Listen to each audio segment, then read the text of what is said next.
Salve, salve, família, família, família. Bom, antes de tudo, agradecer, camarada Tela da Locadora aí, fortaleceu hoje na divulgação, hoje tá fortalecendo aí, fez a raid pra gente, muito obrigado. Também agradecer o Experimental, que tá dando uma força na divulgação, muito pesada também aí, nesses últimos dias, muito obrigado. Uma boa noite a todos que estão aqui, obrigado pra quem seguiu, obrigado pra quem tá aqui comparecendo. Antes de tudo, já avisar que eu vou lançar o Drive com o texto que a gente vai estar lendo aqui hoje daqui a pouco, que é o livro Sociologia do Direito do camarada Alisson Mascaro. Mas, como sempre, antes eu faço aquele merchan das coisas, eu falo, sempre tem alguma coisinha pra gente falar do dia. Por exemplo, hoje eu vou trazer um pouco de Angela Davis pra abrir a live. Então, antes de tudo, galera, quem ainda não segue, a gente tem as redes sociais aí, @morcego _marcos_, no Insta, no Twitter, Ticoteco, enfim, tudo. E aí, nas redes é onde a gente anuncia quando vai ter live, onde a gente tá compartilhando tudo, pá. E é onde a gente posta, então quem puder dar RT, como o Experimental já falou, vai estar fortalecendo demais. Mas é claro, só se puder, se quiser, não dá pra obrigar ninguém, tá tudo certo. A gente tá aqui na Twitch falando sobre Sociologia do Direito e tal, mas o episódio também eu tô postando no YouTube. Então quem não conseguir ficar até o final, embora eu busquei dividir bem as lives de Marx. Um beijão, Ana Caroline. Fique em paz, logo logo a gente te espera aqui. E aí eu tô postando no YouTube também, pra deixar salvo lá. Então quem não conseguir ver tudo, perdi tal parte, depois é só ir lá, vai sair provavelmente amanhã. Eu sempre posto no outro dia de manhã. E aí eu faço um fiozinho de resumo no Twitter e tal, daquele jeito pra geral receber por todas as plataformas possíveis. Além disso, galera, a gente tem o Apoia-se, que é onde contribui aí pra produção aí, pra continuação dos projetos. Eu vou colocar tanto os links das redes quanto do Apoia-se aí. E a gente também tem o podcast Caverna do Morcego, que aí lá é mais discussão teórica, divulgação científica, divulgação de projeto e mais voltado pra militância mais ativa, assim. A gente tá sempre conversando com alguma liderança, com alguém que tá atuando, com alguém que produz algum trabalho teórico, enfim, tudo isso. E eu acho que de anúncio, assim, de coisa assim, é isso. Eu vou colocar agora no chat aqui, ó, galera. Redes, justamente, pra ter acesso aí, ó, Instagram, Twitter, Spotify. Também tem o site da Ibambe, eu tenho alguns textos publicados lá, embora eu tenha parado de usar, porque a Ibambe meio que deu uma pausada aí, deu uma desmantelada. E do apoio pra quem quiser. Eu coloquei errado, perdão. Eu sou meio desatento, viu, família? Já aviso. E aí também tem o do apoio. A gente também tem o Pix aí, vocês podem ver na tela, tem o QR Code e tem o próprio Pix. Primeiramente, queria falar que eu tô muito feliz por estar agora trabalhando com Marx, porque a gente passou praticamente... A gente teve a introdução à Sociologia do Direito, depois foi só clássicos, medievais, a gente falou sobre Santo Agostinho, vou colocar o link aí, só um minuto, família. Santo Agostinho, a gente falou sobre São Tomás de Aquino, aí a gente falou sobre Durkheim, a gente falou sobre Weber, a gente falou sobre... Enfim, a gente falou sobre todo mundo e não chegava na hora da gente introduzir aqui os marxistas. E finalmente agora, abrindo a partir de Marx, a gente vai começar. Fica na paz, Tela da Locadora, fica na paz. Mas antes, sobre Weber, imagina que saco. Sim, se vocês quiserem ver as lives, estão salvas e foi realmente complicado. Tem o resumo também na bio do fixado do Twitter lá, mas foi realmente um saco. Mas, hoje é aniversário da Angela Davis, uma militante que a gente ainda tem viva, que já foi a maior ameaça a nível mundial. A gente tem aí um dos maiores nomes de construção marxista vivos.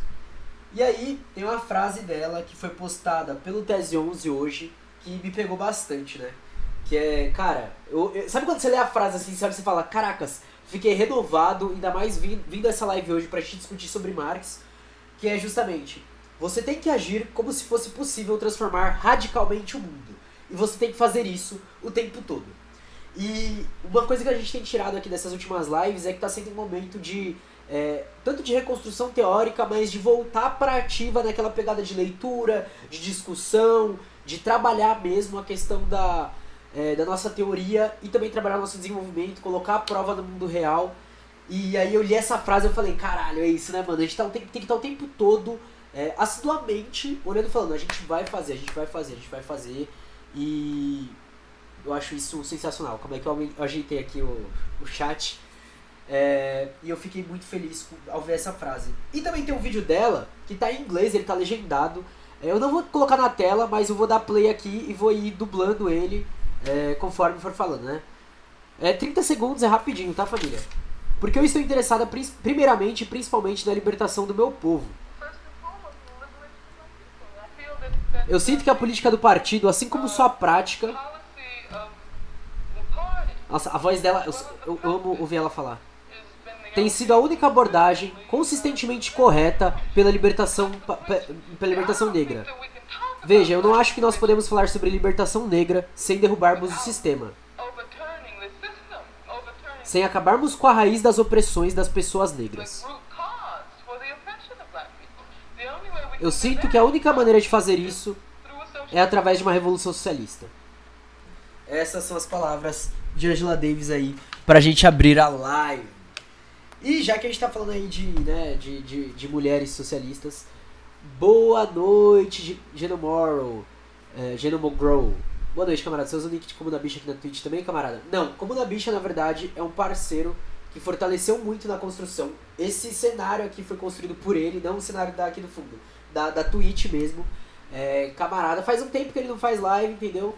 Mas ele tá nas outras redes também por esse @ e tá sempre fortalecendo demais em tudo. O Rô, fantástico, fenomenal. Camarada que, assim, vocês acompanharem ele, vocês vão saber.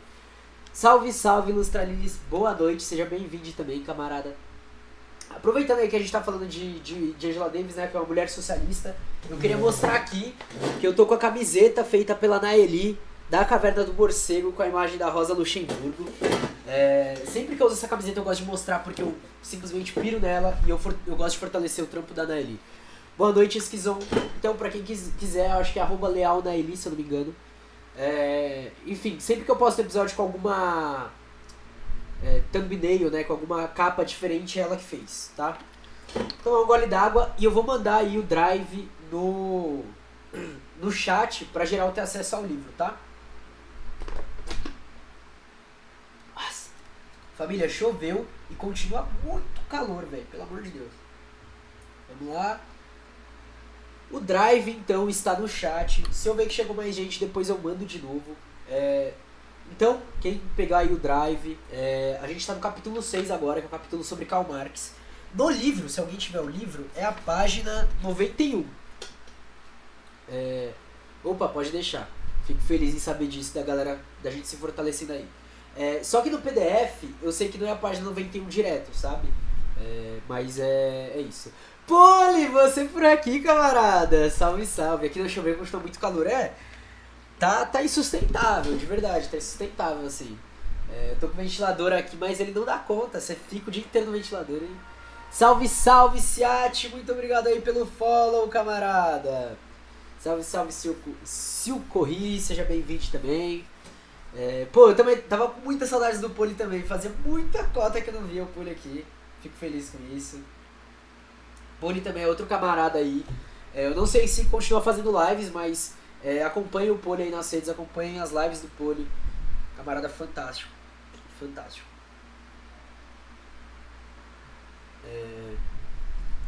Vou voltar, é isso, da hora. Fico feliz com isso. Então, família, todo mundo aí que tá na live já pegou, né, se quiser, claro, né, às vezes tem gente que não quer, mas todo mundo aí já tá com texto, pra gente meter marcha aqui em Karl Marx. Tive os problemas que tá resolvendo devagarinho. Pode pá, camarada. Qualquer coisa você sabe, pode dar aquele salve, mano. Tá correria pra geral, mas nós tem que se ajudar, tá ligado? Então, família, a gente vai começar a trocar ideia aqui sobre o Marx, tá? Vai ser leitura e comentário. E uma coisa que já me perguntaram foi, né? Porque os temas, um dos temas é a formação do pensamento de Marx e outro dos temas foi o que é o materialismo histórico dialético. Se vai ter muita complexidade, você precisa ter uma base. Eu acredito que vai precisar ter uma base, mas a gente tá aqui, tem vários camaradas aqui, a gente vai se ajudando nessa construção. Porém, eu não posso sair sem deixar recomendações, né? Eu acho que é o básico, eu pelo menos nesse início de live, deixar algumas recomendações de livros para que vocês acessem, para que vocês consigam, né? Alguns deles eu tenho em PDF, mas Eu vou ver se eu consigo juntar tudo num drive, porque eu tenho muito texto pra juntar, e aí quando eu juntar eu disponibilizo, vai demorar uma cota, tá? O primeiro que eu queria começar, os Armas da Crítica da Boitempo. Ô Boitempo, pode mandar mais livro pra nós. Porque ele contém algumas partes de alguns livros do Marx, que eu acho que são muito bons, e te dá uma régua de onde estudar, né? Vai começar com Manifesto Comunista, depois vem a Ideologia Alemã, depois vem Mensagem ao Comitê Central, a Liga dos Comunistas, o 18 de Brumário de Luiz Bonaparte, eu amo esse livro, o Grandice, Manuscritos Econômicos de 1857 e 1858, Esboços da Crítica Econômica Política, Contribuição à Crítica da Economia Política, O Capital e a Guerra Civil na França. Agora, partindo já do início, eu acho que o texto inicial, assim como o Zé Paulo Neto coloca, né, ele fala, a gente tem que ler o Manifesto Comunista, mas ele não ele é só o início de tudo, a gente tem que ler ele para ir além dele, né? Aqui, o da Boitempo, que é aquela versão bem panfletária, bem pequenininha, e aí esse livretinho, ele tá, acho que agora tá R$3,50 ou R$4, ele subiu um pouco o preço do último ano para esse, mas é um panfletinho que a gente usa para distribuir em comunidades, nas favelas, nas periferias, onde a gente vai, às vezes a gente vai fazer entrega de cesta básica, principalmente o Galo tá fazendo muito isso. A Luta de Classe, 18 Brumário, a Guerra Civil na França é uma trilogia imperdível, de fato. Pra quem preferir outra leitura do manifesto, que é a leitura que eu gosto de fazer, eu leio pela parte que tá no Teoria da Organização Política, da Ademar Bogo, também da Expressão Popular dá aquele salve. Aqui a gente tem os textos de Engels, Lenin, Rosa e Mao pra acrescentar, que é fantástico. Esses daqui são da Expressão, o Armas da Crítica da Boitempo. Continuando na Expressão, a gente tem um texto do Florestan Fernandes, que é o Nós e o Marxismo, outro texto panfletário, também da Expressão, né, que vai falar sobre as perspectivas do manifesto, as tarefas políticas da classe operária, a ótica marxista da luta de classes e algumas questões candentes. Ele dá aquela mesclada entre títulos do Marx e títulos do Lenin, né? O Florestan é fantástico, fantástico. Aí a gente parte para a Ideologia Alemã. Eu também tenho a versão da Expressão Popular da Ideologia Alemã. Assim, não é um livro que eu gosto muito, sendo bem sincero, mas é um livro que eu já utilizei, inclusive para texto de podcast. Então bom, e é Marx e Engels, né? É uma das primeiras escritas que eles fazem juntos. A gente tem Para a Questão Judaica. Para a Questão Judaica é fantástico. Para a Questão Judaica é lindo. É maravilhoso. Leiam Para a Questão Judaica. Vi essa edição do Manifesto ontem na Amazon por R$8. A Amazon geralmente faz promoções. Assim, eu tenho preferência por comprar na Expressão Popular, porque a Expressão Popular, ela é uma editora independente, uma editora que vem de baixo, que tenta colocar preços acessíveis, além de trazer temas que a gente não vê em outras editoras que se dizem de esquerda. Eu queria muito, inclusive, a minha meta ainda esse ano, conseguir um acordinho ali com eles de um ajudar o outro e pá. E eu espero que aconteça ainda esse ano.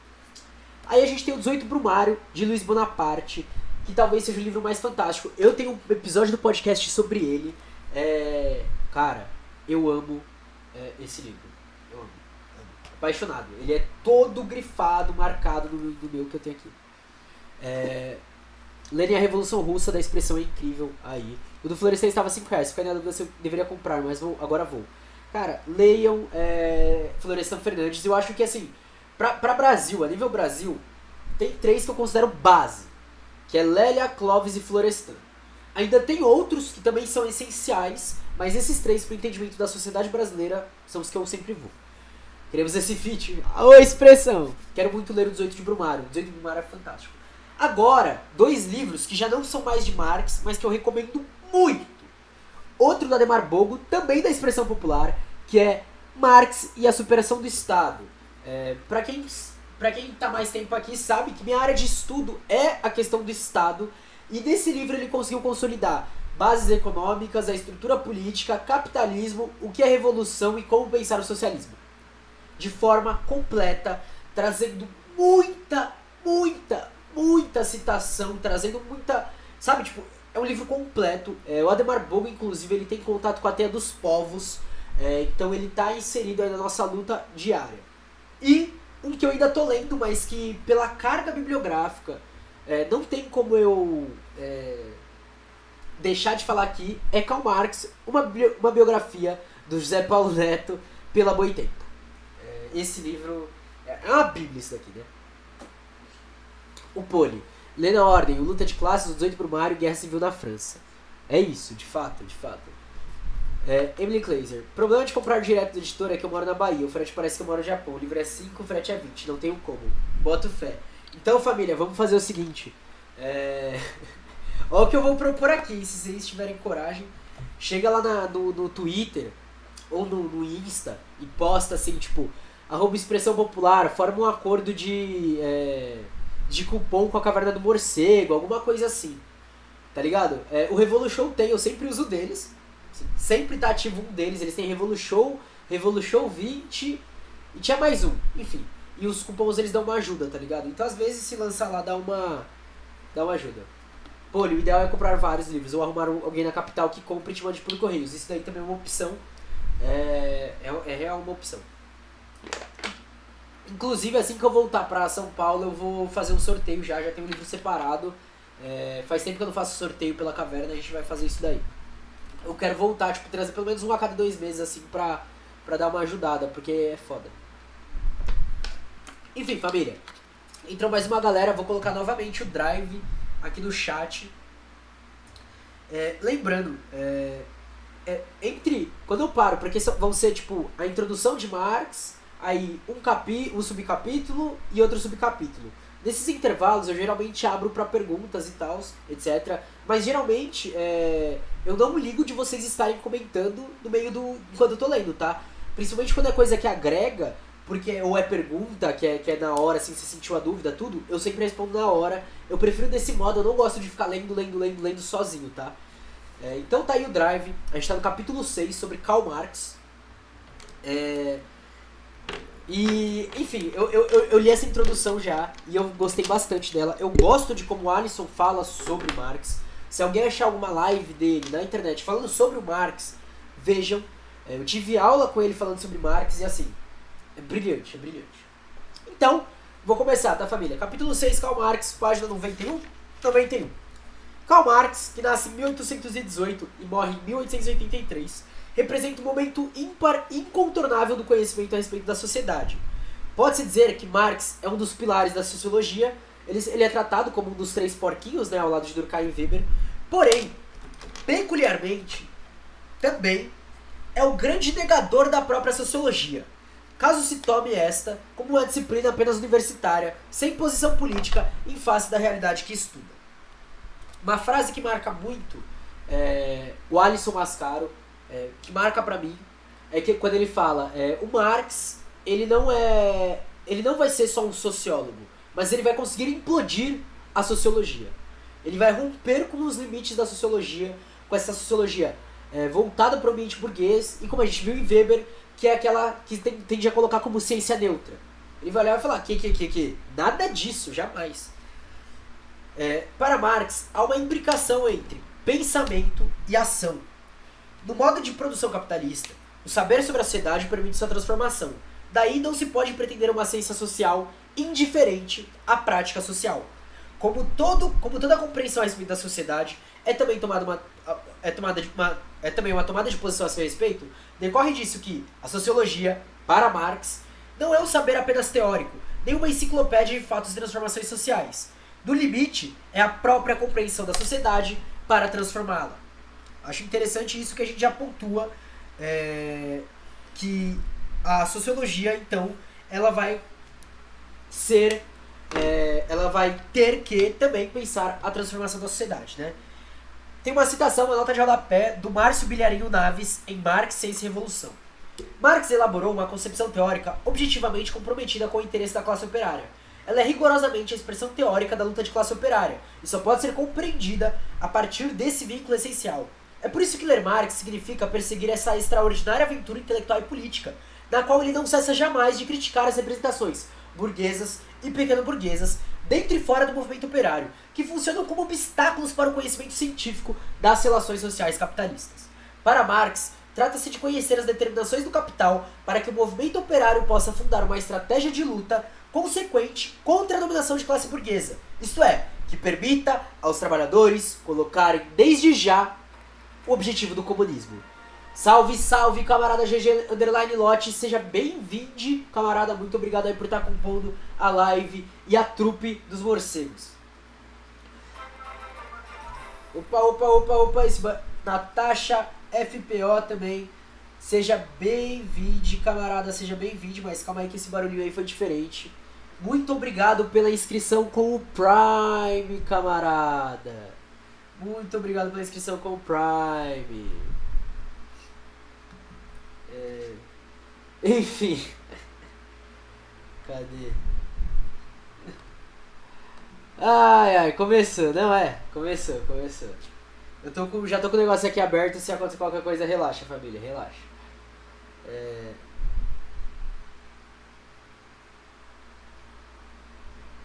Cadê?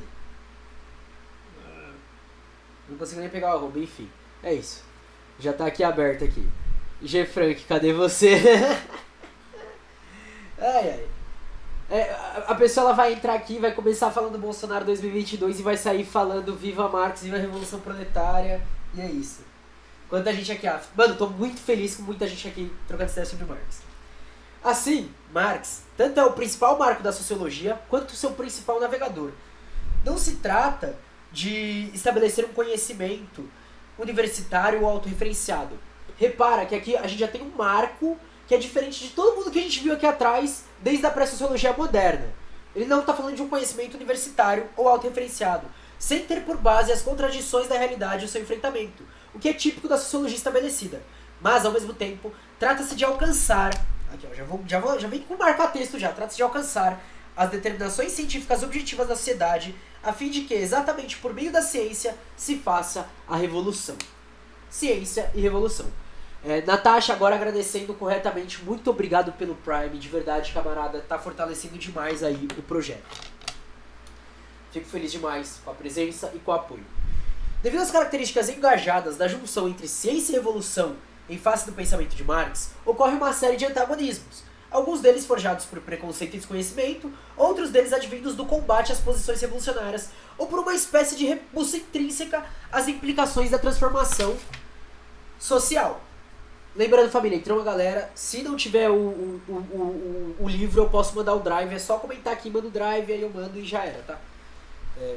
Isso se vê tanto no senso comum, quanto até mesmo na academia. E aí a gente tem aqui Adriano Codato, Renato Pericinoto, falando em marxismo como ciência social. Não é nada surpreendente o juízo que se cristalizou nos círculos universitários, dominantes, segundo o qual o pensamento de Marx sobre a política, o poder e o Estado deveria ser condenado ao mutismo desde que os regimes do leste desapareceram junto com o mundo de Berlim. Muito obrigado, Esquizão. Para falar do idioma dos jornalistas de variedades. Curiosamente, os acontecimentos históricos tiveram dois efeitos opostos sobre o marxismo, tanto como política quanto como teoria, já que demonstram duas contradições. Primeira, que o pensamento político marxista estava totalmente errado, pois teria tramado o totalitarismo. Segundo, que de fato nunca existiu um pensamento marxista consequente sobre a política, como prova o sensacional sufrágio do socialismo real como sistema de vida e como forma de governo. Os efeitos diretos da conjuntura política sobre essa teoria social são fruto não só da má-fé e de ignorância de certos políticos, mas também do engajamento político deliberado que seus defensores adotaram, transformando em muitas ocasiões o pensamento de Marx num catecismo iluminador. Essa é a propósito uma dimensão que seus opositores gostam de enfatizar, já que a derrocada da própria sociologia marxista pode ser identificada assim como a derrocada política dos partidos comunistas. Pensamos, por outro lado, que é possível assumir o marxismo como uma teoria social, com claras pretensões científicas, inclusive para relembrar os objetivos positivistas do próprio Marx, cuja rentabilidade analítica potencial não precisa ser destacada em função da derrota política de seus partidários. Então a gente já está falando aqui, já entrando no ponto crítico da questão do senso comum e da academia, que acontece principalmente... Boa noite, Alan Gustana, seja bem-vindo, camarada, seja bem-vindo. Que acontece principalmente, primeiro, pela... eu não vou nem dizer má fé, porque é isso que o liberalismo faz, né? Pelos ataques. Então a gente tem, por exemplo, a Hannah Arendt realmente classificando o socialismo como totalitarista. E aí a gente tem claramente o Zé Paulo Neto depois desmembrando esse pensamento. Mas É interessante também notar que ele pontua o lado dos marxistas, que colocam muitas vezes muito na questão, e aí eu vou usar essa palavra, eu sei que muita gente não gosta, porém é um ponto que eu enfatizo, porque diversas vezes é tomado realmente assim, e isso não é uma crítica para diminuir certo grupo ou certo partido político, mas é uma crítica para ajudar na construção de que muitas vezes são tomados como dogma. E isso pode romper a função do marxismo como teoria social. Porque quando a gente pega ele como teoria social, a gente pode adquirir outros aspectos de totalidade e de acréscimos teóricos advindos de outras construções que tiram um caráter, como eu posso falar, meio que estático dessa construção do pensamento e permite a inovação em diversos outros campos. Afinal, essa é a base da revolução social. A inovação, a criatividade revolucionária, né? Isso daí também parte desde a construção política e da construção teórica. Intelectual e revolucionário, ao tomá-lo pela amplitude de seu pensamento, Marx é sociólogo, cientista político, filósofo, historiador, jurista, jornalista, teórico da revolução. Essa é a carreira do cara. Na Alemanha prussiana, seus estudos de graduação foram em Direito. Então, o cara é formado, fez doutorado em Filosofia. No final dessa trajetória, dedicou-se fundamentalmente à crítica da economia política, de que resultou sua obra máxima, O Capital. E a gente vai chegar no Capital nas próximas lives. Aqui a gente vai estar abrindo o pensamento de Marx e expondo o que é materialismo histórico dialético. Ou seja, a gente ainda não vai entrar com profundidade na construção econômica da economia política de Marx, da crítica da economia política de Marx. Beber água agora. A gente terminou a apresentação de Marx, família, comentários, enfim, para quem quiser uma apresentação um pouco maior, a gente tem aqui, tá? A biografia de Marx. Semana passada tive de ouvir um professor que os marxistas só querem fazer valer o programa que eles têm no papel. Revirei todos os meus olhos porque isso pra mim foi claramente um senso comum se achando crítica. Exato.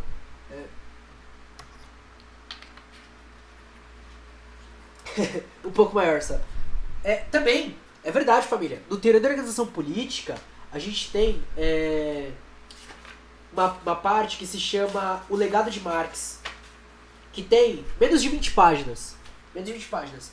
Pra quem preferir ouvir, curiosamente, eu tenho no podcast um episódio chamado O Legado de Marx. Eu também tenho o Legado de Lenin. Eu tenho os princípios do comunismo de Engels. Eu tenho os princípios do comunismo de Engels. E eu tenho o manifesto do Marx lá no podcast, onde eu tô justamente nessas lives. Eu juntei as lives e coloquei lá. Também tem um sobre Agostinho Neto. Que, porra, o do Agostinho Neto ficou do caralho. Infelizmente é um que tem poucas visualizações, mas eu gostei bastante. Leiam o Agostinho Neto. As revoluções africanas são importantíssimas pra gente pensar as do Brasil. Em breve eu vou trazer alguma coisa sobre isso, mas o Vini, o Praxis Negra, @Praxis Negra, traz bastante isso. Enfim, voltando.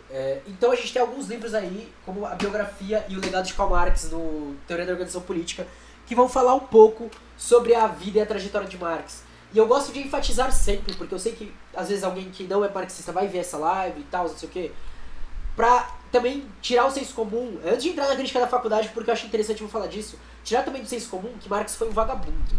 Eu até postei uns dias atrás, da biografia, a questão de quando ele foi expulso de Bruxelas, onde deram 24 horas pra ele sair, em menos de 6 horas prenderam ele, a mulher e os filhos, e jogaram ele num navio sem nada, só com as roupas que eles estavam no corpo. Tipo assim, dane-se. Num navio ou num trem, não lembro agora. Enfim, tipo assim, e ele tava trabalhando pro jornal. Então E isso é uma coisa que a gente vê hoje, né? Por exemplo, eu que tô agora com a minha imagem aí, sempre falando de comunismo, dificilmente alguém, por exemplo, Rede Globo vai chegar e vai falar, pô, vem trabalhar pra mim e tal, não sei o quê. E até jornais pequenos da esquerda social-democrata, da esquerda liberal, evitam isso. Então é difícil, realmente é uma construção complicada. Falando sobre a faculdade, na USP, essa história de que Marx era vagabundo, mano, como uma pessoa que aprende inglês tão pouco tempo para ler os liberais clássicos pode ser chamada de algo do tipo. Mas enfim, exato. É complicado. Assim, eu sempre falo disso. Enquanto a gente tava falando de Weber, da crítica da academia, a gente entrou nisso. Primeiro semestre do ano passado, minha professora foi falar de Marx, né? E aí ela chegou e falou, pô, Marx morou na Alemanha, na Inglaterra, na Bélgica, na França, muito francês, muito europeu. Tipo, ela vai descrever a vida de Marx e a definição que ela tem é, ele é muito europeu. Saca? Tipo, cara, que isso? Como assim, velho? É isso? É isso que você tem?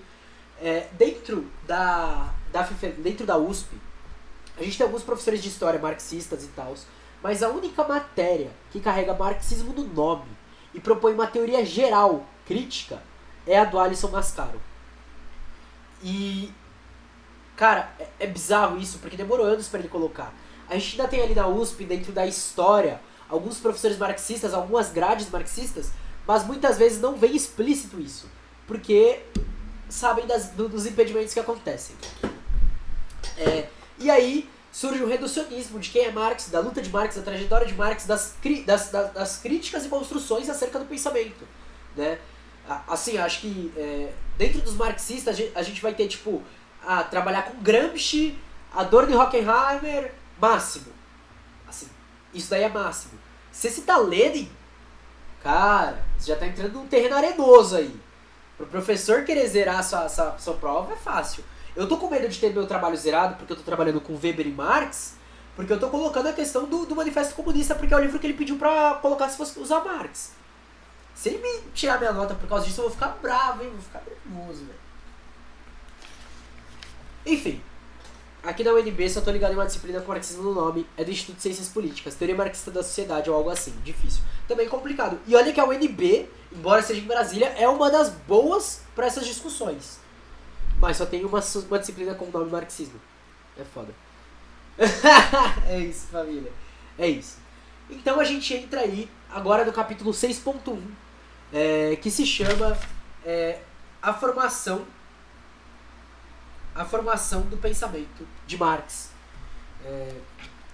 E aqui a gente já vai entrar, se a gente está falando da formação de pensamento, a gente não vai conseguir abordar tudo sobre o pensamento de Marx, tá? A gente vai falar um pouco, vai ser breve. Se tiverem coisas a serem pontuadas, eu vou pontuar claramente. Não tenho todo o conteúdo de Marx, mas assim, é um autor complexo por causa tem distintas bibliografias, tem muita confusão ainda, e existem coisas como, por exemplo, ok, a gente tem, teoricamente falando, que Marx se pautou em muitas coisas em Rousseau. Só que aí vai lá, o cara em toda a vida dele tem 3 citações de Rousseau. Aí você olha e você fala, caralho, e aí, mano? Até que ponto, tipo... E aí a galera fala, não, ele utilizou pra superar e ele não queria trazer o nome do Rousseau. Ele utilizou justamente pra provar que ele tava muito à frente, enfim. Várias discussões desse nível, mas tipo assim, tem coisas que simplesmente não tem como responder. A gente tem esboços, a gente tem teses e fica nisso. Então, o Alisson, ele provavelmente vai citar o Althusser, porque o Althusser, se não me engano, é quem faz um dos cortes epistemológicos. Tem vários cortes na leitura de Marx, como por exemplo, Marx jovem, Marx velho, velho Marx. Enfim, tem vários cortes assim. Eu concordo com o Zé Paulo Neto que a gente pode falar de uma certa maturidade de ideias, o que é normal para qualquer desenvolvimento teórico, ainda bem que teve um desenvolvimento de ideias, né, uma maturidade nesse ponto, só que não que seja algo separável. É uma linha de processo de estudo e construção teórica e de várias outras tendências que vão se aproximando dele. Ponto. Pode-se ver através de 3 fases do desenvolvimento do pensamento de Marx. No primeiro delas, em sua juventude, combate o idealismo filosófico burguês e constrói uma filosofia materialista. Eu vou marcar aqui, família. Eu sempre grifo, viu? Pra quem quiser, eu acho que no TikTok... tá muito difícil, vocês não vão achar. Mas só dando uma palhinha, eu grifo sempre ideia geral com amarelo, argumento mais forte ou consistente de azul, argumento que eu acho bom ou que eu não sei se eu concordo de laranja, e informações, conceitos, categorias, explicações de verde, tá? Mas meu amarelo parou de funcionar, então eu me confundo bastante. Nessa primeira fase, ele abomina o conhecimento apenas de gabinete teórico, e ele se vincula à ação prática, a praxis. Depois de sua juventude, já numa primeira fase de sua materialidade, em vista do seu engajamento dos movimentos revolucionários europeus, reflete sobre o capitalismo e a luta dos trabalhadores, despontam aí seus textos mais diretamente políticos. Então, numa primeira fase, sua maturidade, seu engajamento, movimentos revolucionários europeus, reflete sobre o capitalismo e a luta dos trabalhadores. Textos mais diretamente políticos. Então, depois, na fase de plena maturidade, Marx se dedica àquela que é sua obra máxima, O Capital, na qual aceita definitivamente a ciência do modo de produção capitalista. Assim como diz o José Paulo Neto, e eu gosto muito dessa frase, o Marx é um cientista do capitalismo. O Marx é um cientista do capitalismo. Ele consegue expor o capitalismo. Ele desnuda o capitalismo. Desde jovem, em especial a partir do tempo de sua formação jurídica, Marx já se destaca por intervenções e textos críticos e engajados à esquerda, perfilhando-se ao lado dos pobres e trabalhadores, a exemplo daquele que legitima o direito de acesso à lenha nas florestas públicas. Então, desde o começo, ele tinha essa questão de leituras já à esquerda, escritas à esquerda, e certas ações, como por exemplo, acesso de lenha pra galera que não tinha lenha. Lembrando dos tempos que a gente tá falando, família.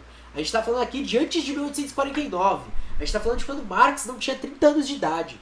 A gente tá falando dele ali, do início da carreira acadêmica dele até o final. Sei lá, não sei quantos anos era na época, mas sei lá, eu chuto de uns 17 aos 25 anos mais ou menos, já tinha essa percepção. Numa série de textos escritos com bastante vigor de luta, Marx trata de uma crítica à proteção jurídica das minorias, como no caso dos judeus e a questão judaica. Então, repara e essa é uma leitura que geralmente não se faz na questão judaica, pelo menos eu nunca li algo direto assim, que tipo, crítica à proteção jurídica das maiorias, como no caso dos judeus e a questão judaica. De ser esse tipo de crítica. Além disso, contra o ambiente filosófico e jurídico de seu tempo, Marx escreve uma Crítica à Filosofia do Direito, de Hegel, texto no qual passa limpo a obra Princípios da Filosofia do Direito de Hegel. A fase que compreende o conjunto de tais escritos é conhecida como a do jovem Marx. A gente tem no Contribuição à Crítica à Filosofia do Direito de Hegel, o início do rompimento de Marx com... enfim, ele já tinha rompido com os hegelianos de esquerda, mas o início do rompimento de Marx com, como eu posso falar, eu não sei que palavras que falar, mas tipo, assim, até aquele texto, ele ainda não estava numa fase de construção crítica tão bem desenvolvida, ok? Ele tinha várias críticas boas, ele tinha textos bons, como a questão judaica, como o próprio crítica da filosofia de Hegel, do direito de Hegel. Mas depois disso ganha outro nível. Ali a gente tem o primeiro corte, que é colocado como corte dele, do ponto de aprofundamento teórico, mas num nível tremendo, né? Tanto que, em seguida, na primeira fase de maturidade, a fase de maturação, Marx se põe a desenvolver as bases conceituais a respeito da sociedade capitalista. Então, na primeira fase de maturidade, se põe a desenvolver as bases conceituais a respeito da sociedade capitalista. Essa fase que traz a base para Estado, para revolução, mas também para o capital, né? No livro A Ideologia Alemã já se apresenta a concepção de que a história é determinada pelo modo de produção.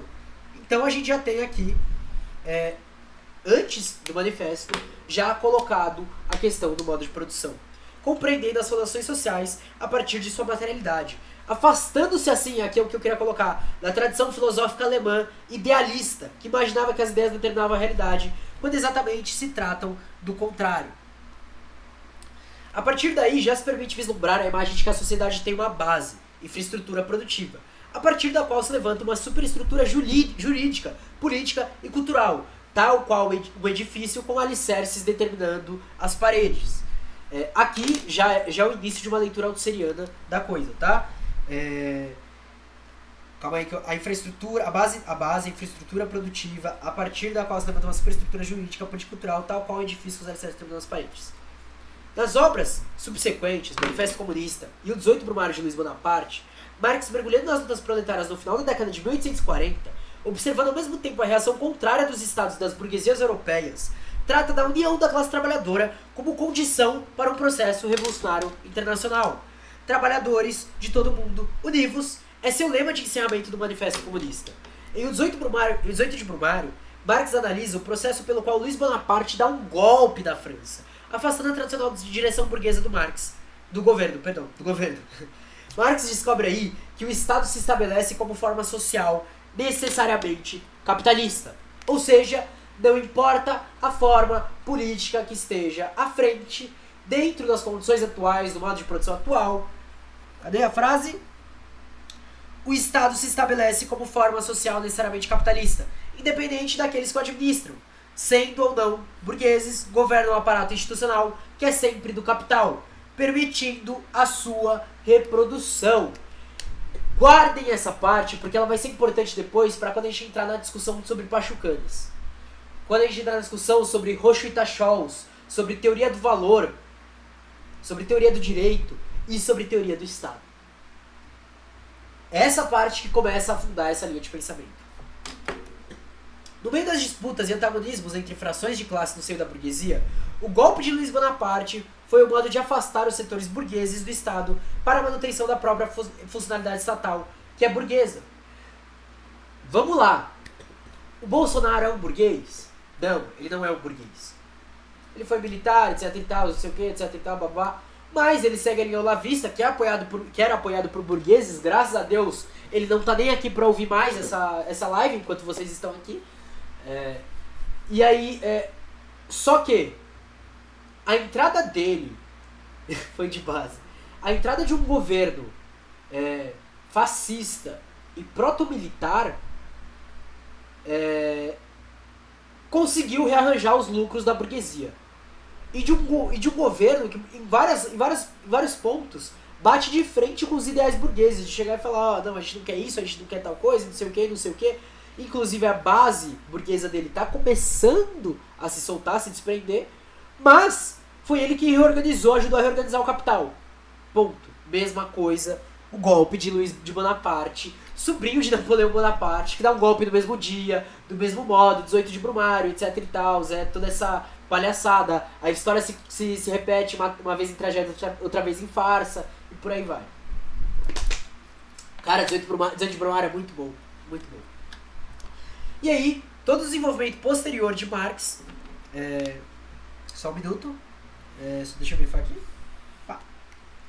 Todo o desenvolvimento posterior de Marx, do pensamento de Marx, fase que será reconhecida também como maturidade, desemboca na importante análise a respeito da sociedade capitalista, que é o Capital.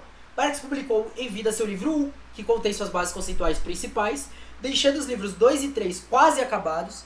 Friedrich Engels, 1820 a 1895, grande Frederico Engels, Frederico Ângelo. Eu tô procurando um Engels na minha vida, inclusive, alguém pra financiar os projetos, pra financiar minha militância, sabe? Tipo, se o Felipe Neto der, ele tá muito egocêntrico agora, mas se ele der aquela aspira de novo de ajudar, Felipe Neto, você vê isso, tô aqui de portas abertas e carteira também, tá?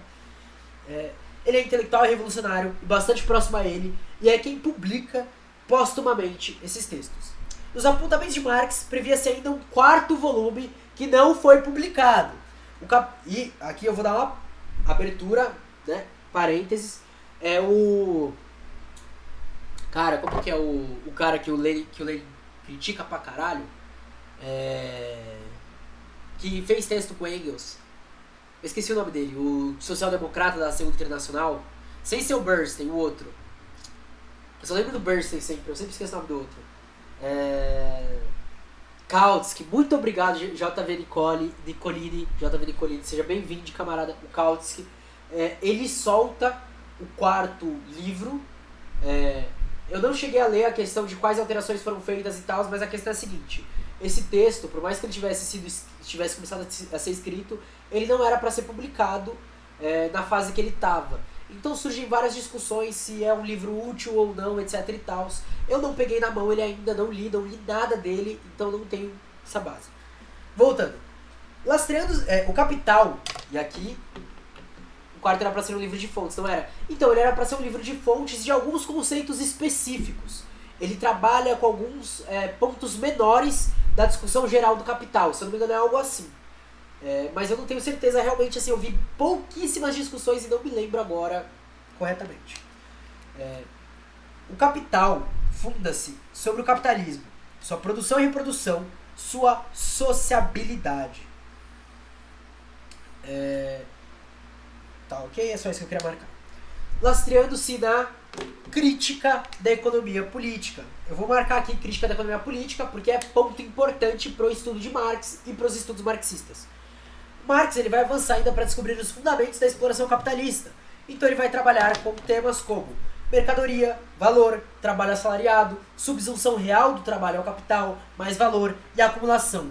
Vão ser conceitos científicos centrais para compreender a sociabilidade capitalista. Repara que aqui científico não está sendo tratado da ideia de foi feita uma pesquisa e definiu e pá, não sei o que. Não, mas é uma análise real. São objetos teóricos que se fundamentam em coisas reais de profunda análise e, como eu posso utilizar a palavra, verificação concreta das relações sociais com base no modo de produção existente, que é existente até hoje, né?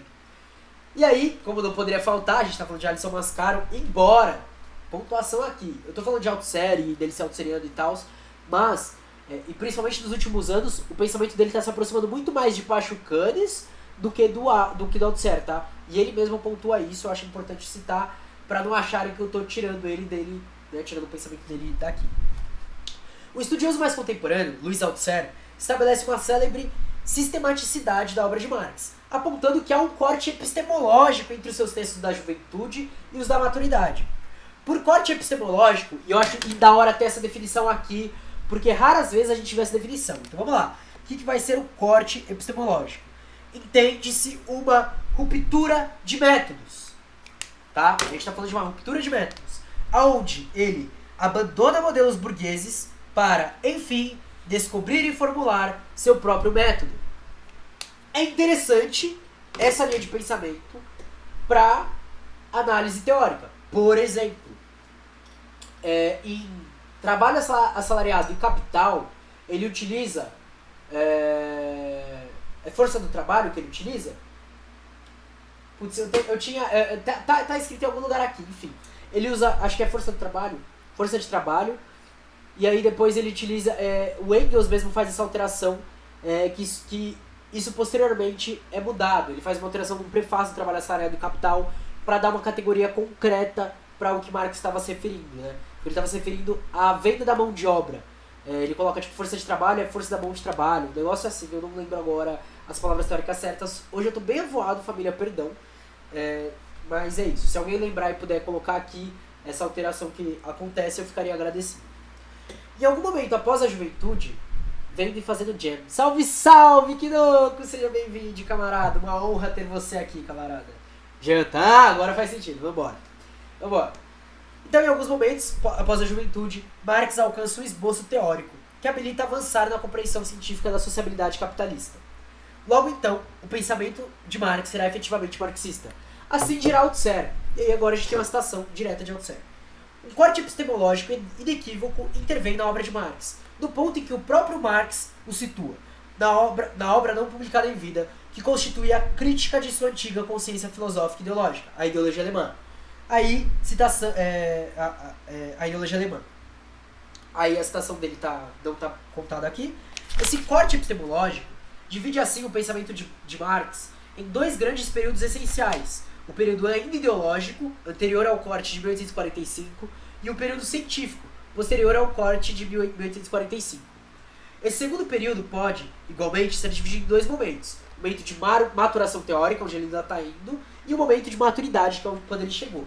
Teríamos assim a seguinte classificação: 1840 a 1844, obras da juventude. 1845, corte, obras do corte.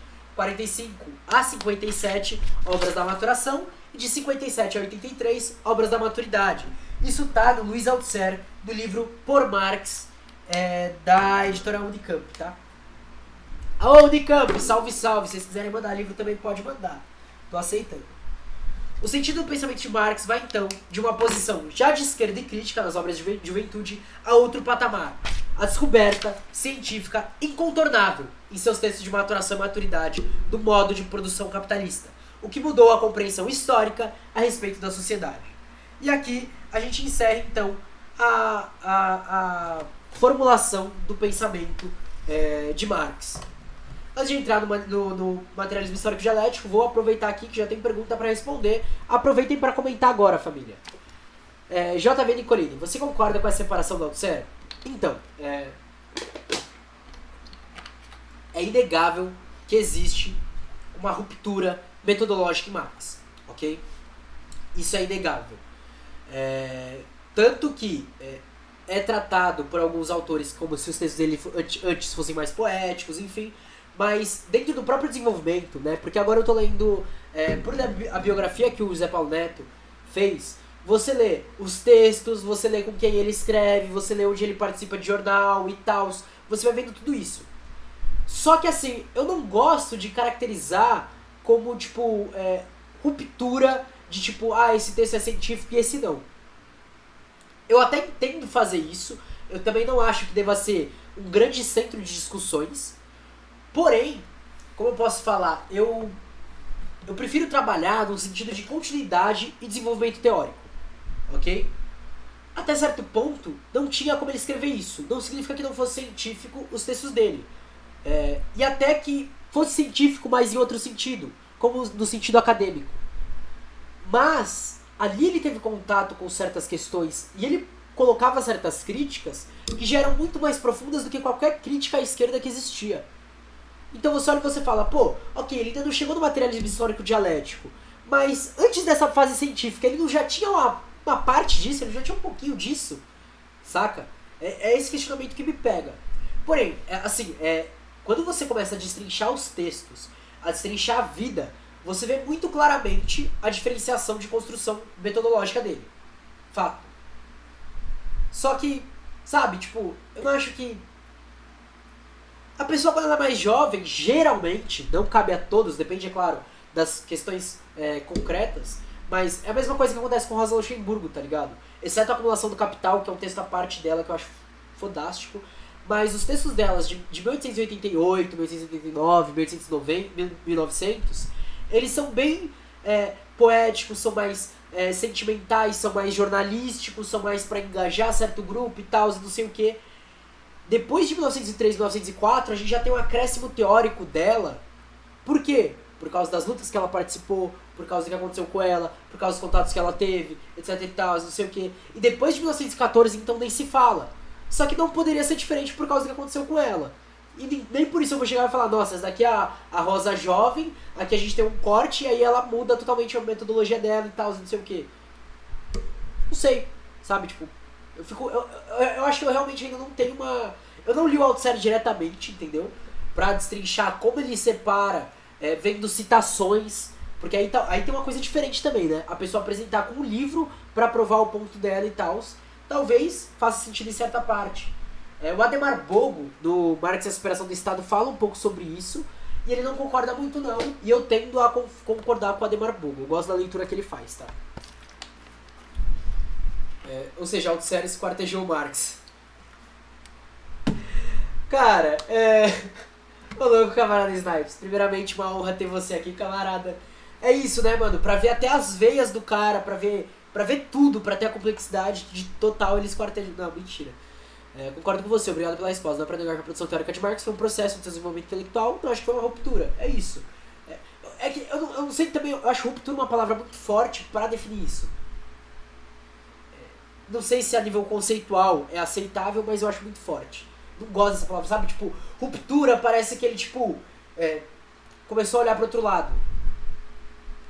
Superação. O Marx da juventude supera Hegel, o Marx da maturação supera Marx e o Marx da maturidade supera o Marx, depois supera Marx, depois supera Hegel. É isso. Isso é dialética, família. Não, mentira, tô zoando. Aproveitando que eu falei, isso é dialética, agora a segunda parte é justamente materialismo histórico e dialético, que eu acho que é... Putz, eu acho que é uma das discussões conceituais que mais me perguntam e que surge uma grande dificuldade realmente de entendimento e de trabalhar assim. de fato, não é uma coisa simples de se entender, não é uma coisa simples de trabalhar, principalmente quando não tenho contato com Marx e com suas obras. Mas eu espero que a gente saia daqui com, tipo, a live que esclareceu o que é materialismo histórico dialético da forma mais precisa a partir dos textos de Alisson Mascaro, pro Alisson olhar e falar, caracas, o Marcos é bravo, e eu olhar e falar, é isso, me ajuda a lançar um livro, Alisson, Enfim, vamos lá. Quem sabe um dia. Já em seu início, o pensamento de Marx tem esse livro em PDF. Opa, camarada, perdão, eu esqueci que você entrou depois. Já vou lançar aqui o Drive. Chegou a hora, é agora que o pau come. E eu já falo, galera, agora, daqui pra frente, só aproveitar pro Kinoko abrir, a gente tá na Materialismo Histórico Dialético 6.2, capítulo 6, parte 2. No livro é a página 94, mas no PDF você vai ter que ir rodando aí, porque eu não sei qual a numeração do PDF, tá? A gente começa hoje com Materialismo Histórico Dialético. Amanhã eu acho que eu venho no mesmo horário para discutir estrutura social, relações de produção relações de produção e revolução, e a gente abre o Capital falando sobre mercadoria e valor. E depois é o Capital com trabalho e acumulação e o direito em Marx, que eu devo fazer no sábado. Ou seja, a partir de hoje, a gente começa as discussões teóricas mais profundas e é daqui até o final do livro. Tá? Agora a gente não tem mais, tipo, apresentação, formulação de pensamento. Não. Quando a gente começar a entrar em, por exemplo, sociologia brasileira, sociologia do direito brasileira, já vai ser tipo, a gente tem tal nome, a pessoa fez isso, pau come. E aí vai ser isso. O pau vai comer a partir de agora. Em todas as lives a gente vai estar aqui, sedento por destrinchar o capitalismo, por destrinchar especificamente o capitalismo independente da sociedade brasileira, para começar a propor saídas, para começar a pensar isso e jogar isso daí no concreto, jogar isso daí no nosso dia a dia, na realidade, nos nossos trabalhos, nas nossas construções diárias. Bora lá! Já em seu início, o pensamento de Marx fica marcado por se contrapor às visões... Página 173 do PDF, para quem tiver com o PDF aberto. A Liviana mandou aqui no chat, muito obrigado, camarada. Então, o pensamento de Marx fica marcado por se contrapor às visões metafísicas burguesas e às velhas concepções idealistas a respeito da sociedade, incorporando ao mesmo tempo a ferramenta da história. Então, ele já é oposição e traz a história. Um paralelo com George Hegel é aqui imediato. Na Alemanha, na primeira metade do século XIX, o jovem Marx partilhava do ambiente hegeliano por meio de contato com uma grande corrente de intelectuais chamados hegelianos de esquerda, dentre os quais se destacava principalmente Ludwig Feuerbach. O Feuerbach das teses sobre Feuerbach, né, tanto que tese 11 da Sabrina Fernandes, grande camarada, e dos outros camaradas que compõem, é baseado na tese 11. No Ideologia Alemã, que tem o texto de Feuerbach, nas teses, é isso. Na Ideologia Alemã tem. Calma, Sil Corrêa, a gente tá entrando agora, a gente só falou sobre Hegel e Feuerbach bem brevemente, tá? E aí, tal leitura de Hegel, por teóricos à esquerda, destacava a historiedade e a lastreava na materialidade, ao contrário de uma direita hegeliana que insistia no idealismo e numa história linear. Vamos lá. Antes, os hegelianos, idealistas, história linear. Aí a gente tem os hegelianos de esquerda, que vão olhar e vão falar, não é bem assim. Feuerbach, que dá um passo ao materialismo, mas ainda tem vários erros, porque ainda é um materialismo meio idealista, né? Tem a questão teológica e tal.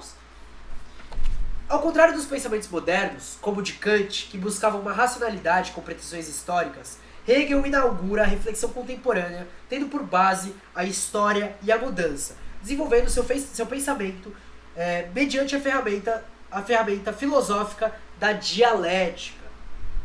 Então, Hegel é quem inaugura o que a gente chama de dialética.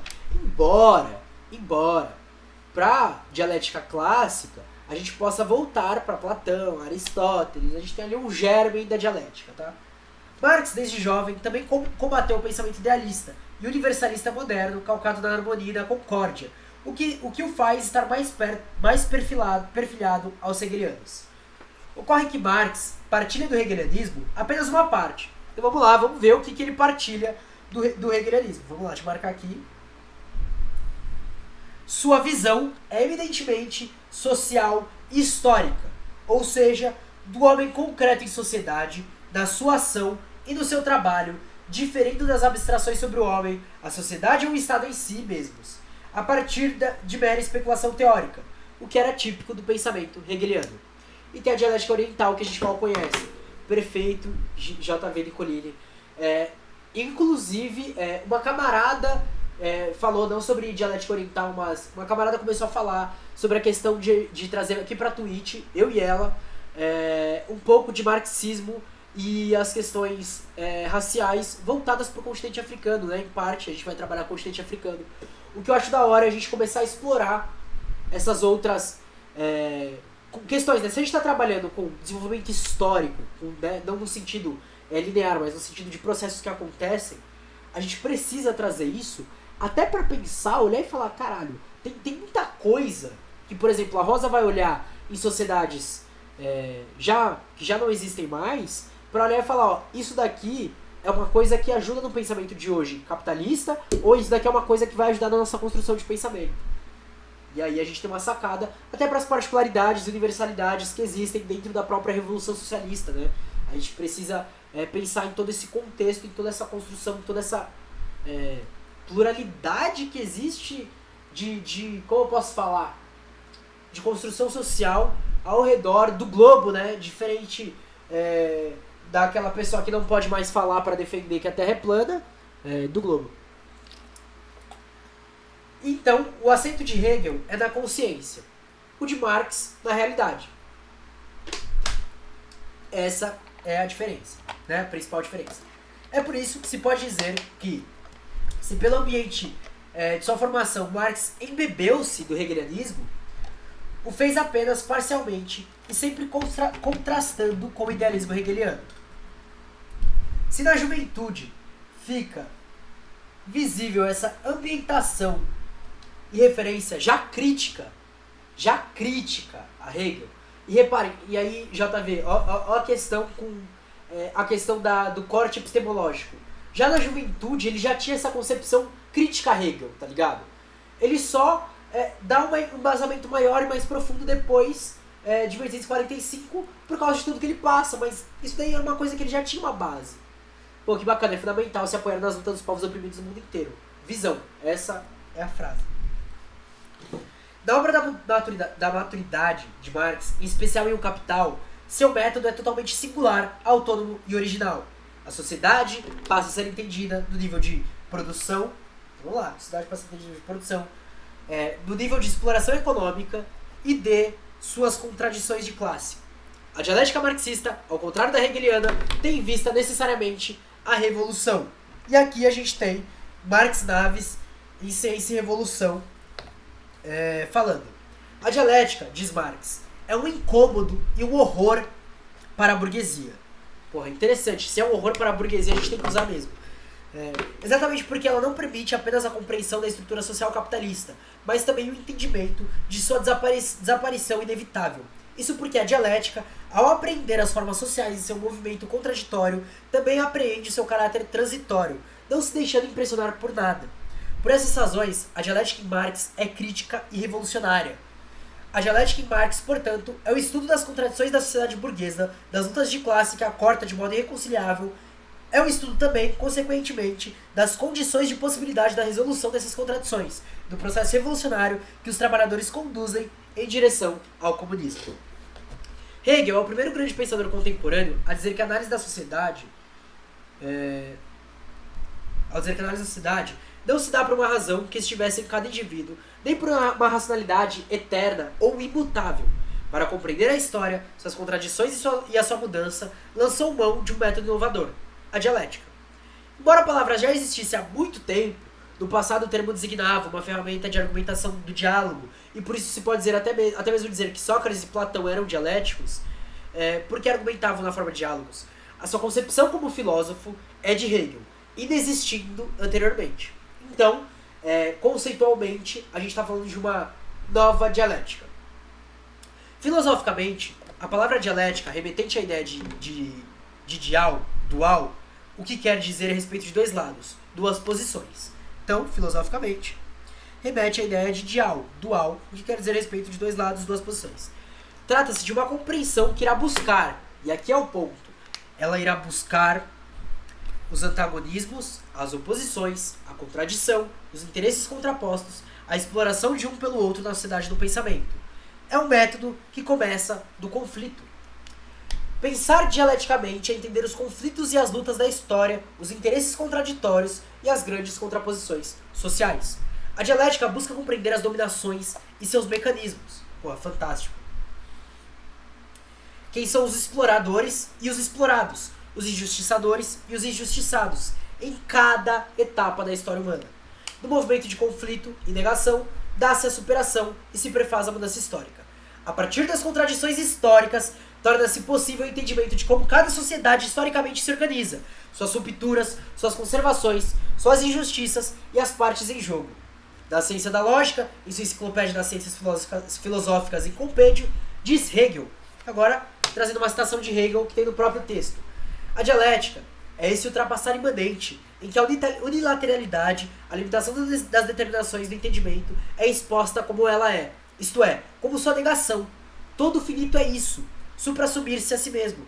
O dialético constitui, pois, a alma motriz do progredir científico, e é o único princípio pelo qual entram no conteúdo da ciência a conexão e a necessidade imanentes, assim como no dialético em geral reside a verdadeira elevação, não exterior, sobre o finito. E aí é um texto de Hegel. Aqui reside a diferença do método dialético, que é contemporâneo, hegeliano, em relação às demais metodologias pré-sociológicas ou sociológicas. Salve, Ana Caroline! A gente está aqui falando sobre o método dialético, tá? A gente já falou um pouco sobre o pensamento de Marx, e agora a gente está aqui falando sobre o dialético, que vai falar sobre os antagonismos, as oposições, contradições, interesses contrapostos, para compreender as dominações e seus mecanismos, e é claro, para Marx, para dar saída, né? Então, no período pré-contemporâneo, costumava-se compreender aquilo que é estável, perene, pacífico e manso em todas as sociedades, o que se chamava por razão. Então, razão, naquela época, é muito próximo do que vários pensadores vão ter hoje como a paz, né? Uma sociedade onde não existem conflitos, não existem contradições, e é isso que é a racionalidade humana, a civilização, né? Só que a gente sabe que o que é pregado hoje vem da racionalidade burguesa, então não é bem uma paz, né? Não é bem racionalidade e não é bem civilização, né? É barbárie. Enfim, família, eu só tô colocando aqui água no copo porque a da garrafinha acabou, tá? Agora eu tô com a garrafa de 2 litros aqui e eu sempre derrubo. Oh meu Deus, minha live caiu e voltou, né? Deixa eu ver isso daqui. E se tiver cortado minha live eu vou ficar chateado, hein? Eu acho que não, acho que ele só bugou. Bebam água, família, bebam água, tá tenso, tá calor. Não, beleza, ele só bugou mesmo. Então tá tudo certo. É porque apareceu de novo esse Streamholics aí falando, mas deve ser bug deles, porque direto tá acontecendo isso. Então, voltando, a dialética, em sentido contrário, encara as estruturas de exploração, as contradições, aquilo que, à primeira vista, o pensamento burguês moderno não alcança ou não se sente confortável em procurar. O kantismo e o iluminismo são unidimensionais, virando apenas uma perspectiva quando tratam de observar a vida social, a razão burguesa.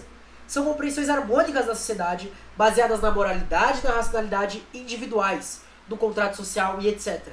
A compreensão sociológica burguesa, que pretendia ver a sociedade a partir de chaves harmônicas, pacíficas e idealistas, contrasta-se com a dialética, que se lastreia nas contradições dos conflitos da própria sociedade. Então, é um dos pontos pelo qual a burguesia tem medo da dialética, né? Porque a dialética é totalmente oposta ao pensamento burguês. Ela coloca em xeque aquilo que a sociedade burguesa busca ocultar. Como paradigma histórico da dialética, Hegel apontava a contradição existente do tempo antigo entre senhor e escravo. Nesta oposição estava a síntese maior da sociedade escravista.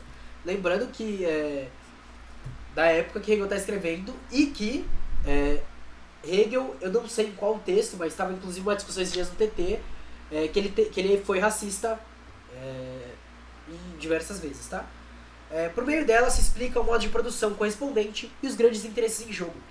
Marx transplanta esse método para a análise da sociedade contemporânea. No capitalismo, revela-se então a contradição entre os detentores dos meios de produção e os despossuídos, nós, inclusive acho que geral que está aqui, que, por conseguinte, por só não poderem dispor de sua força de trabalho, vendem-na ao capital. E aí que está o cerne do dialético da sociedade capitalista, com o trabalho explorado de modo assalariado.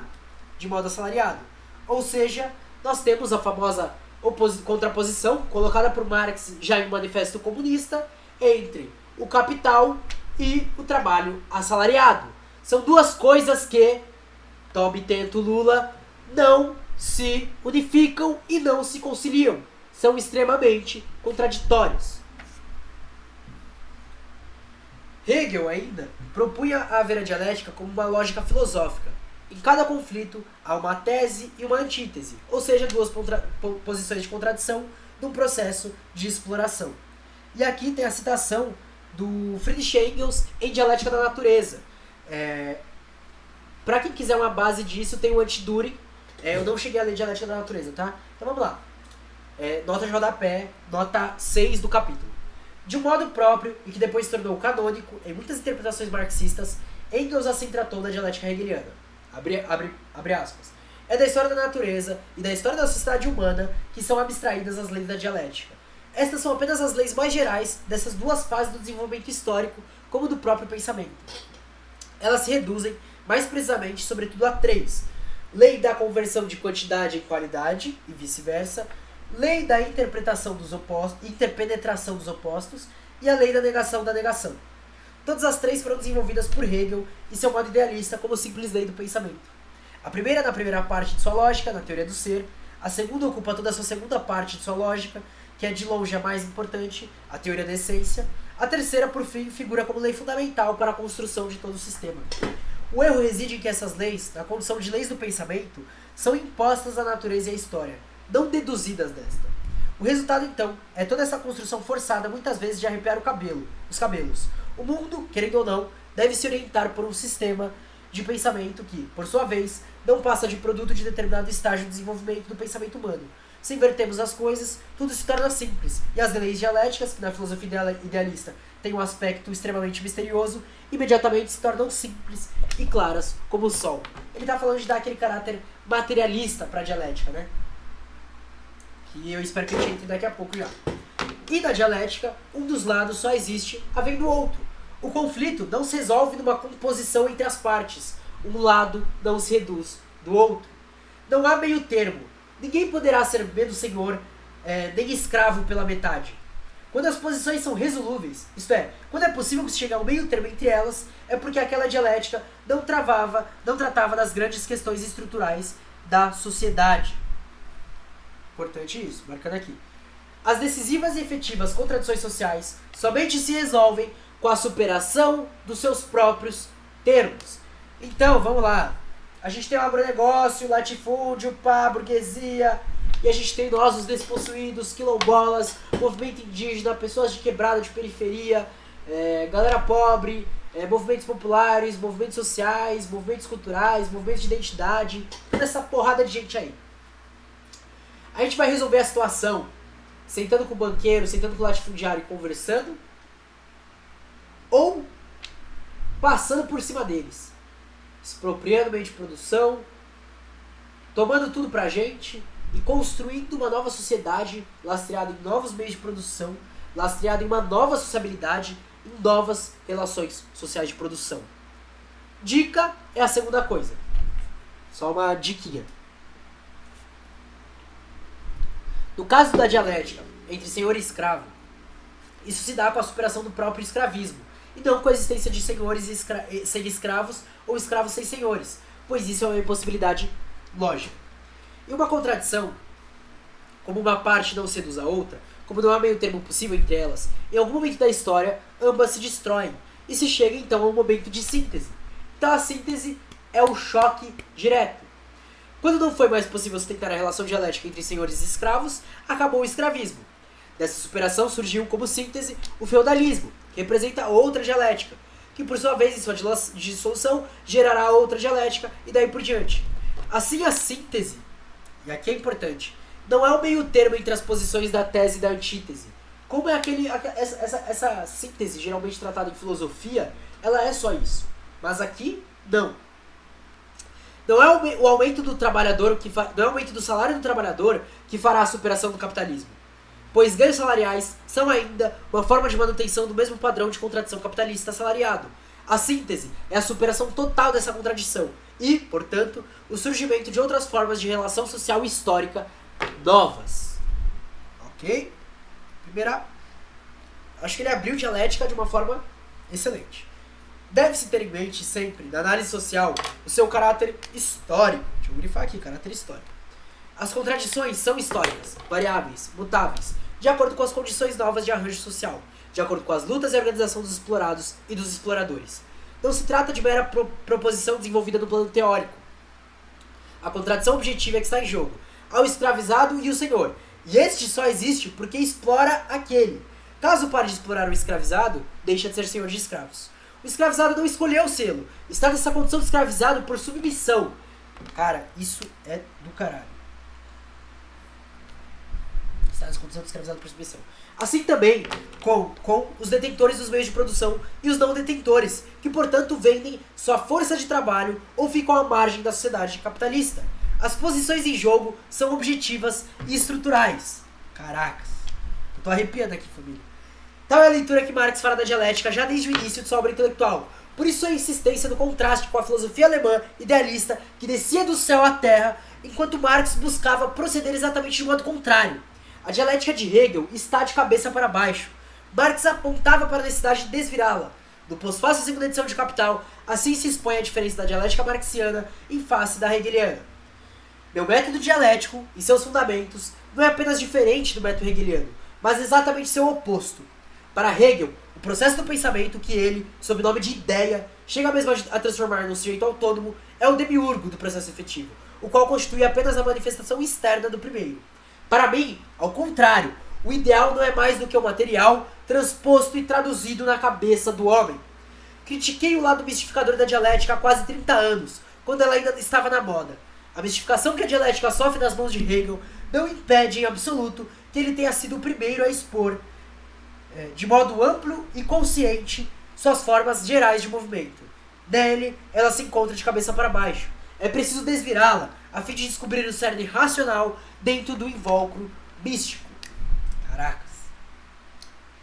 O Capital, Crítica da Economia Política, livro 1. Está no seu prefácio. Aqui foi utilizada a versão da Boitempo. Alô, Boitempo! Chama no contrato. Se Marx partilha de uma abordagem histórica e dialética como a de Hegel, o faz mediante uma grande diferença. Para Hegel, tratava-se de buscar as contradições do pensamento, das ideias, para depois entender como elas se davam na realidade. Essa é a visão idealista, né? Era a chamada dialética idealista. Marx, pelo contrário, inova com o fato de que a dialética é concreta, cara. A dialética é concreta, real, devendo buscar as contradições das oposições efetivas da sociedade. E aqui a gente tem outra nota de rodapé, agora de um texto do Jorge Grespin, que se chama Marx e a Crítica do Modo de Representação Capitalista, nota de rodapé 8. Vamos lá. A análise das referências de Marx a Hegel, no pós-fácil de 1872, ou em cartas, faz pensar que se trataria de aplicar a dialética ao estudo de outro objeto, o capital, ou de transformar uma dialética idealista em outra, materialista. Marx, porém, não havia esquecido àquela altura que o mote da sua crítica a Hegel não era diretamente a lógica, e sim a concepção da sociedade burguesa. É a partir desse tema, desse objeto compartilhado pelos dois pensadores, que a lógica adquire significado. Um dos temas centrais da filosofia de Hegel, profundamente imbuído do sentido histórico, é a interpretação da modernidade como sendo determinada pela constituição da sociedade civil burguesa. Marx dedicou-se, desde a juventude, à crítica dessa interpretação hegeliana da maneira como ela pretende que o Estado resolva os conflitos da sociedade civil, e mais tarde, da maneira como a sociedade civil mesma é definida na filosofia do direito, que se inspira na economia política para generalizar as condições de circulação simples de mercadorias como base das relações sociais e jurídicas modernas. A contradição da sociedade civil burguesa pode ser concebida por Hegel, portanto, como fruto da simples oposição entre interesses individuais, interesses que encontrariam um árbitro competente na esfera social superior, instituída primeiro pela corporação e, enfim, pelo Estado. Enfim, então o ponto que unifica o uso da dialética pelos dois é a sociedade burguesa, é o capitalismo. E o Jorge Grespan termina de uma forma bem interessante, colocando que a defesa desses interesses burgueses vem a partir da instituída primeiro pela corporação e enfim pelo Estado, ou seja, o Estado garante a continuidade da burguesia. Ai ai. Caracas, família. Nossa, vamos lá, continuando. A gente tá encaminhando pro final, ainda falta um pouquinho, mas estamos perto, tá, família? Não desistam de mim, a gente continua aqui. Apenas depois é que veremos essas oposições reais se desdobrarem em ideias. A dialética marxista e material observa as relações concretas, e não meramente idealista. Hegel dizia, em sua célebre frase na obra Princípios da Filosofia do Direito, que o que é racional é real e o que é real é racional. Marx não abona totalmente esta frase. Sobre a primeira parte da frase, é certo que o que pensamos tem ligação com a realidade. Não se especula do nada para lugar nenhum. A ideologia, a ideologia vem, a ideologia vem de relações sociais concretas. A ideologia vem de relações sociais concretas. Mas, sobre a segunda parte da frase, não é certo que a realidade seja racional. Se assim o fosse, a exploração e as dominações, que são reais, seriam também racionais. Ou seja, você legitimaria, você teria algo comum. Completamente aceito e correto a exploração. Em face das proposições de Hegel, a dialética de Marx, tendo por âncora a realidade, é chamada por dialética materialista. O que constitui o cerne dos conflitos é a sua praxis social. O nível das coisas não está apenas em nossas cabeças, em nossa teoria, e sim na realidade dos conflitos da prática. Deixa eu marcar aqui, praxis social, teoria, realidade concreta dos conflitos, prática. É exatamente pela prática que o saber anunciado e desenvolvido por Marx não é apenas um catálogo de ideias, mas uma ação revolucionária. Nota de rodapé, agora a citação de Michael Lewis em A Teoria da Revolução do Jovem Marx. A ciência de Marx é crítica e revolucionária porque se situa na perspectiva de classe do proletariado, porque é a forma coerente da consciência revolucionária da classe proletária. A teoria da Revolução Comunista é evidentemente o momento que o caráter crítico-prático da obra de Marx aparece mais claramente. No interior dessa estrutura particular, todo elemento teórico pode ter ao mesmo tempo uma dimensão prática, cada parágrafo pode se tornar um instrumento de tomada de consciência de organização de ação revolucionária. Por outro lado, a ação prescrita por essa teoria e praticada por Marx enquanto dirigente comunista não é voluntarista, como a dos socialistas utópicos ou dos blanquistas. É uma política realista, no sentido lato do termo, ou seja, fundada sobre a estrutura, as contradições e o movimento do próprio real. E porque é realista, supõe uma ciência rigorosa, uma ciência que estabelece em cada momento histórico as condições da ação revolucionária. A síntese entre o pensamento e a praxis subversiva, que existe como tendência em toda a obra de Marx, atinge sua figura concreta da teoria e da prática do comunismo de massas. A revolução torna-se científica e a ciência revolucionária. Do caralho. Marx, quando começa a censurar a filosofia hegeliana, dirá que Hegel acerta ao entender o mundo a partir da história.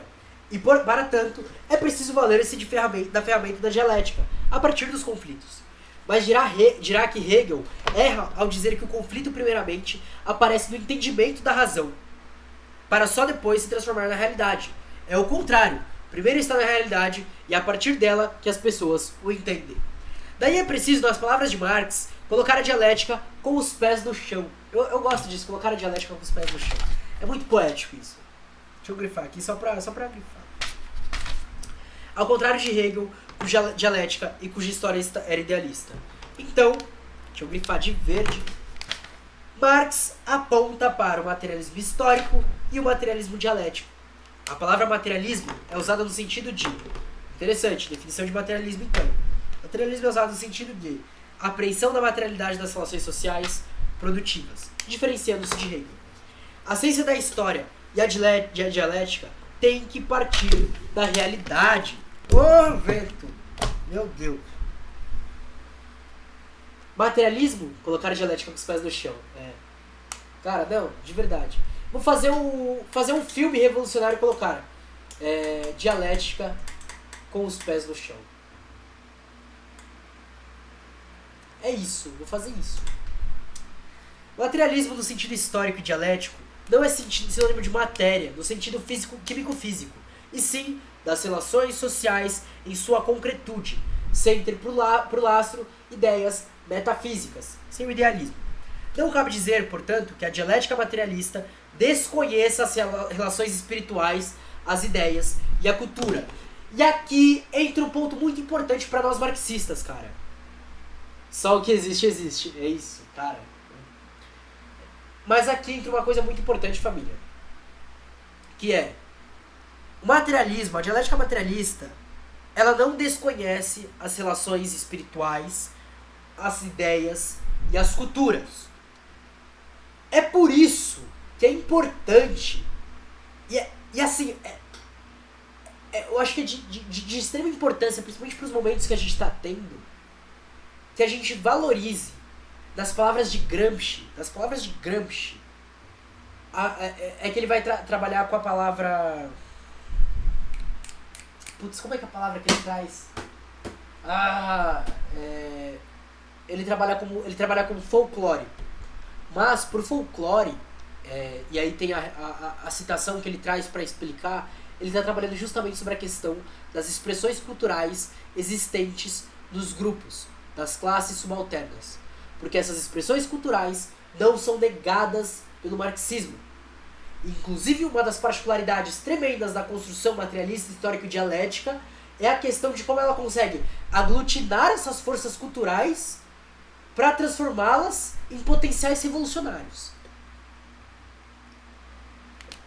Então, pelo contrário, materialismo quer dizer que devemos entender todas as construções humanas, culturais, ideológicas, morais, a partir da própria realidade histórica humana. Cultura, religião, artes, ideias são produções humanas, sociais, portanto, materialmente mensuráveis. E aí, ele apresenta aqui eu tenho um robô aqui do como que é o nome? Eu tenho um robô aqui no Telegram, que ele falou que é hora de beber água, família. Nossa, eu derrubei água aqui. Meu Deus do céu. Agora foi no computador, meu Deus do céu. Eu sou um desastre completo, família.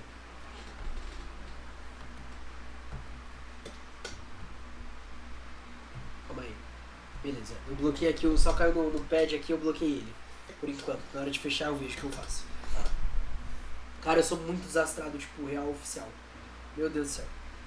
Então, são conhecidas as frases de Marx e a ideologia alemã.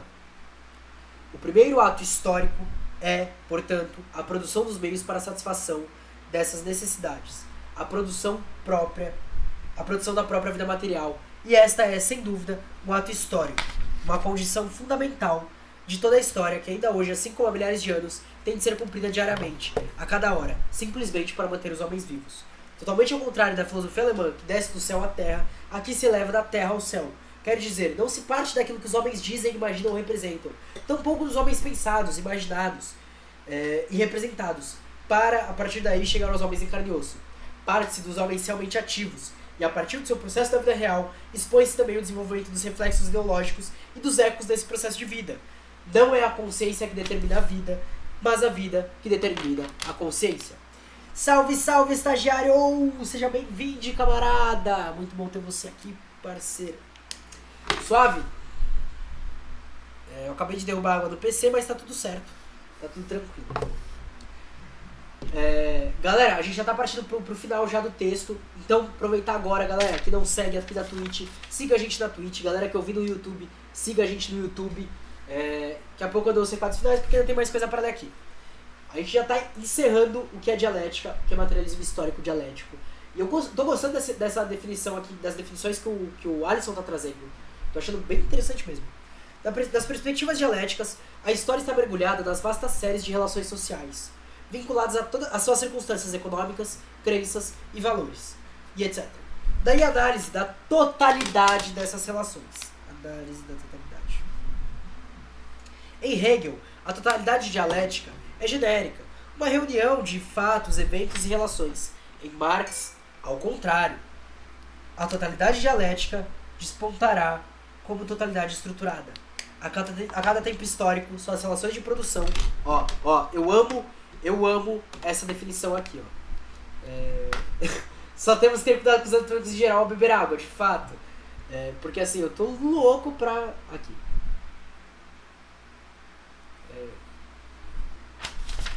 A cada tempo histórico, são as relações de produção... Deixa eu marcar aqui. São as relações de produção e o modo de produção correspondentes que determinam São as relações de produção e os modos de produção correspondentes que determinam essas totalidades sociais. Isso que o JV falou, né? É muito didático, qualquer um com uma base da filosofia consegue entender bem. É isso. E eu acho que se tiver lido, tipo, o Manifesto, Ideologia Alemã, Questão Judaica, e um pouco de algum outro texto que dialogue com Marx, já dá pra ter uma base pra vir pra esse texto, pra, tipo, elucidar e pontuar, pra pelo menos marcar as coisas, tá ligado? É difícil achar um texto pequeno que seja tão didático assim. E isso enfim, infelizmente não tem como, é difícil realmente, né? A gente se estendeu, a gente já tá há praticamente 1 hora falando só sobre a dialética, tá ligado? No que tange as conclusões dialéticas de Hegel e de Marx, também são radicalmente distintas. Hegel faz por culminar o trajeto histórico da sociedade no Estado, ao seu tempo recém-conquistado pela burguesia, e que enxergava como a encarnação da máxima racionalidade do seu tempo. Para Marx, se extrai de Hegel alguma parte de seu método, não o faz com suas conclusões. E aqui temos uma citação de Marx em Crítica da Filosofia do Direito de Hegel, nota de rodapé. Hegel desenvolve apenas um formalismo de Estado. O verdadeiro princípio material é, para ele, a ideia, a abstrata forma pensada do Estado como um sujeito. A ideia absoluta que não guarda em si nenhum momento passivo, material. Diante da abstração dessa ideia, aparecem como conteúdo as determinações do real formalismo empírico do Estado. E por isso o conteúdo real aparece como matéria orgânica desprovida de forma. Aqui o homem real, a sociedade real e etc. Então, sua produção intelectual é isso a luta política, afirmando uma análise material do capitalismo e do Estado é-lhes contrária, propugnando a revolução em busca do socialismo. Então, o que ele quer dizer com isso é que a ciência e a luta política, afirmando uma análise material do capitalismo e do Estado, nega os dois, busca superar os dois, colocando a revolução no nosso horizonte, buscando assim a superação desse sistema capitalista falido que nos suga até a nossa alma, se possível, né? Como diz Mano Brown, eles querem até a sua alma. E assim encerramos o que eu tinha programado pra hoje, pra live de hoje, família. Falido, exato, falido. Sistema, eu amo chamar o capitalismo de falido, cara. Dá um ódio ao mesmo tempo só você fala, cara, é isso, a gente vai derrubar essa porra. É isso, família. É isso que tá sendo proposto aqui, velho. E isso, família, é só abertura de Marx. A gente vai continuar amanhã, na mesma hora. A China... a China achou um monte de petróleo, né? Porra! Cadê os liberais agora pra falar? Não que eu, assim, não vou entrar na questão China agora, mas cadê os liberais pra falar? A China vai falir amanhã! Enfim, família, amanhã eu venho no mesmo horário, 8 horas, pra falar sobre estrutura social, relações de produção e revolução e o capital, mercadoria e valor. São partes que eu tenho dificuldade, então quem tiver mais conhecimento, que pelo menos essa galera puder colar, já vai ajudar pra caramba.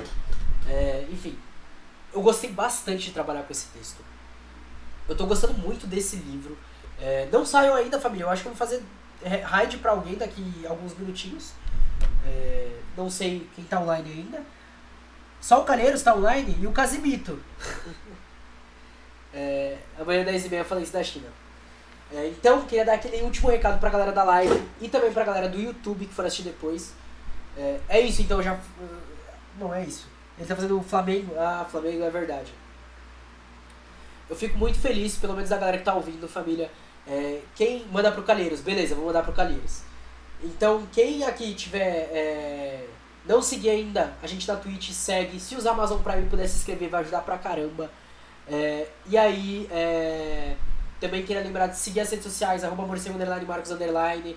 A gente tem o podcast Caverna do Morcego.